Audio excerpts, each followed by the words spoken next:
Hello and welcome to Todd versus BBD. Today we're going to be playing with some actual Fate Reforged cards. Real for the magic first time. cards. No more proxies. I don't know if I can say.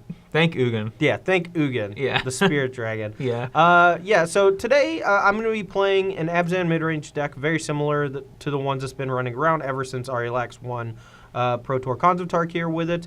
The only update is that I'm trying out a sweet little interaction between Whisperwood Elemental and End Hostilities. And I'm hoping that maybe I can catch my opponent off guard, very similar to how last season there was the, what's the Necromancer's name? Zathru Necromancer and Supreme Verdict was kind of a deck.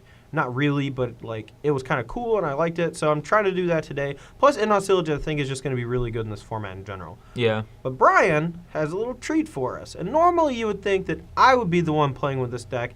And I fought a little bit to try to play it, but I thought, just let him have it. But Brian, tell us about your deck. All right, I am playing Green Devotion.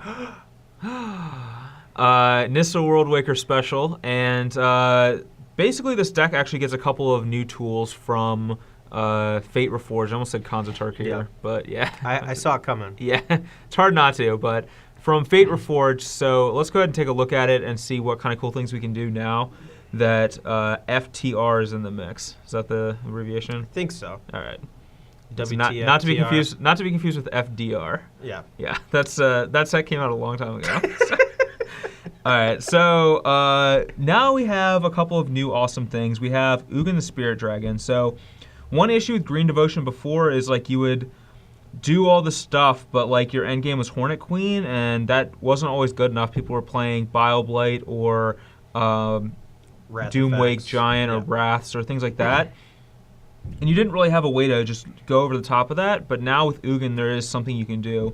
So Ugin just trumps a lot of strategies by himself, and he's just this enormous threat that has to be dealt with, or he will immediately end the game. So I will say that when I first saw Brad working on this deck, he had 4 copies of Ugin and 4 copies of Hornet Queen, and I was just like, what are you doing? How are you fitting this many things into your deck? And then he showed me this card. Yeah, so Frontier Siege is a new sweet card from Fate Reforged, not Cons of Tarkir. And one thing that this card lets you do is generate an absurd amount of mana. So the way it works is if you choose Cons, you get double green into your mana pool during each of your main phases, and it's important to know that this is actually like each main phase. Yeah. So a lot of times you can do things like first main phase, 2 mana, play Voyaging Satyr. Go to my second main phase, activate Nykthos. Now I just like have 1 extra mana for my Nykthos second main phase. Get 2 more mana from this. Now I can cast Ugin or whatever. Or for example, like Mana Guy plus Frontier Siege. On the next turn, you can go Nissa in your first main phase, untap lands, second main phase mana Ugin. Yeah, that's kind of crazy. Yeah, it's kind of insane. Yeah, So. I mean, that draw seems like it's definitely feasible. Like, I've seen you and Brad both do it a couple times already, but I will say that it is just super impressive how quickly you can cast Ugin in this deck, just because of how powerful Frontier Siege is, how powerful Nykthos can be sometimes, and just giving you something to do with these mana guys. Like, forever when I played Mono Green Devotion, I would just have so much redundancy where I would very regularly keep hands with like 7 mana sources because I knew that eventually I would draw like a Pelucranos, a Genesis Hydra, something to do with it. But now that we have Ugin to actually just do something unbelievably powerful, I really like the way this deck is looking. Yeah, like there's so many ways to generate mana, and then there's so many things to use the mana with, such as like Pelucranos, Genesis Hydra, Ugin, for example. And another thing, too, is you can actually name dragons with Frontier Siege, and when you play a Hornet Queen, you get to basically wrath your opponent's board. Yeah, I do like that mild aspect, but I don't see that coming up too often. But it is good to have a backup plan if you draw like a second Siege when you already have a ton of mana at your disposal. Yeah, so I think this deck's pretty cool and got a lot of new tools. Mostly the Ugin and Frontier Siege letting you cast Ugin really gives this deck an entire new element. So I'm excited to play with it here today. But first, let's go ahead and check out that sideboard. All right, so for our sideboard, we have just a bunch of different green cards. Nothing too exciting in that regard. Nothing too fancy, just some greenies. Bunch of Nihilist Disciples for some of the aggressive decks. I think early in a format, people like to play a lot of aggressive strategies. So. Yeah, I mean, especially with Brutal Horde Chief coming out, I think that having a big gain life spell like Nihilist Disciple could be really good. I also found that Nihilist Disciple is pretty good against Heroic as well, since that generally comes down to just racing back and forth. Yep. And being able to gain like 10 plus life sometimes out of nowhere is pretty huge. A couple of Boon Satyrs, which are just to help against the control matchups, which is probably the worst matchup for this deck.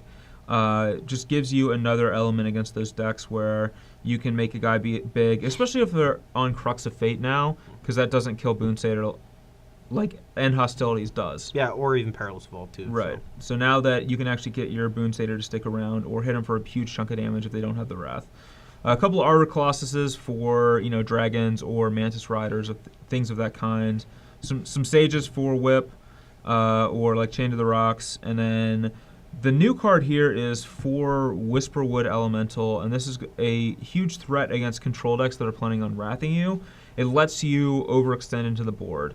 So if you have a Whisperwood Elemental, you can feel comfortable overextending because if they wrath it, you can just sacrifice it and get a bunch of manifest creatures, and maybe one of them's a Pelucranos or a Courser or something cool. Yeah, I mean, generally speaking, if they're casting Wrath and you have at least like a couple guys in play for Whisperwood Elemental, like just having a couple of 2/2s is pretty good. Yeah. It harkens back to a card from Onslaught Block that I cannot remember the name of for the life of me. Caller of the Claw. Caller of the Claw, yeah. Caller of the Claw was a phenomenal card against Wrath of God and the like, and Whisperwood Elemental was kind of similar. So. You know what I hated about Caller of the Claw? Those bears were real dumb. That elf did not look like a bear at all, and they just bought it. So yeah. That was. Yep. And then we have a couple more Nissas for control matchups. Sure. But yeah, overall I think it's pretty cool. I'm excited to battle with it today. We'll see how it pans out against Abzan midrange.